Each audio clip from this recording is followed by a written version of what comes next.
বিশ্বের সবচেয়ে পুরনো ও মর্যাদাপূর্ণ চলচ্চিত্র উৎসবগুলোর মধ্যে অন্যতম হচ্ছে ভেনিস চলচ্চিত্র উৎসব। এবার বসতে চলেছে এ উৎসবের ৮২তম আসর। এরই মধ্যে পর্যায়ক্রমে সামনে আসতে চলেছে এ বছর উৎসব আয়োজনের নানা খবর। এবার সামনে এসেছে ফার্নান্দা টরেস, মোহাম্মদ রাসেলুফের মতো তারকা জুরি সদস্যের নাম।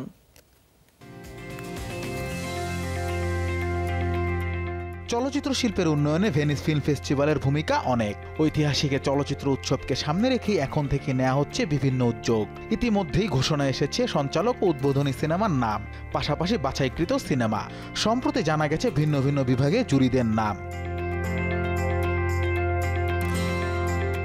পূর্বেই ঘোষণা এসেছিল এবারের আসরে জুরি সভাপতির দায়িত্ব পালন করবেন আলেকজান্ডার পেইন। তাকে যোগ্য সঙ্গ দিতে জুরি বোর্ডে যোগ দিয়েছেন অস্কার মনোনীত ব্রাজিলিয়ান অভিনেত্রী ও লেখক ফার্নান্দা টরেস, ইরানি নির্মাতা মোহাম্মদ রসুলফ, পাম ডিওর বিজয়ী রোমানিয়ান নির্মাতা ও প্রযোজক ক্রিশ্চিয়ান মুঙ্গিউ, নির্মাতা স্টিফেন ব্রিজে, পরিচালক মাউরা ডেল পেরো ও চীনা অভিনেতা জাও তাও।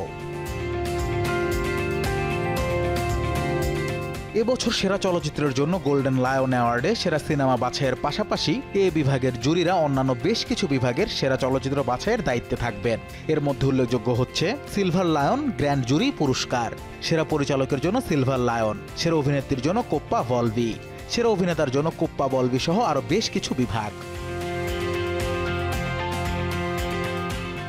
এদিকে পাম ডিওর জয়ী ফরাসি পরিচালক জুলিয়া ডুকোর্নাও হরাইজন্স বিভাগের সভাপতিত্ব করবেন। এতে করে আরো অত্যাধুনিক কাজ উঠে আসবে উৎসবে। এ বিভাগে ডুকার্নাও পাশে পাবেন বেশ কয়েকজন সৃজনশীল শিল্পীদের। এদের মধ্যে উল্লেখযোগ্য হচ্ছেন ইতালীয় পরিচালক ইউরি আনকারানি, আর্জেন্টাইন চলচ্চিত্র সমালোচক ফার্নান্দো এনরিক জুয়ান লিমা, অস্ট্রেলিয়ান পরিচালক শ্যানন মার্ফি ও মার্কিন নির্মাতা রামেল রস। অন্যদিকে লুইজি ডি লরেন্টিস বিভাগে জুরি সভাপতির দায়িত্ব পালন করবেন স্কটিশ নির্মাতা শার্লট ওয়েলস। তার সাথে আরও থাকবেন তিউনিশিয়ান নির্মাতা এরিগে সেহেরি, ইতালীয় পরিচালক Silvio Soldini. Anas Imran, showbiz tonight.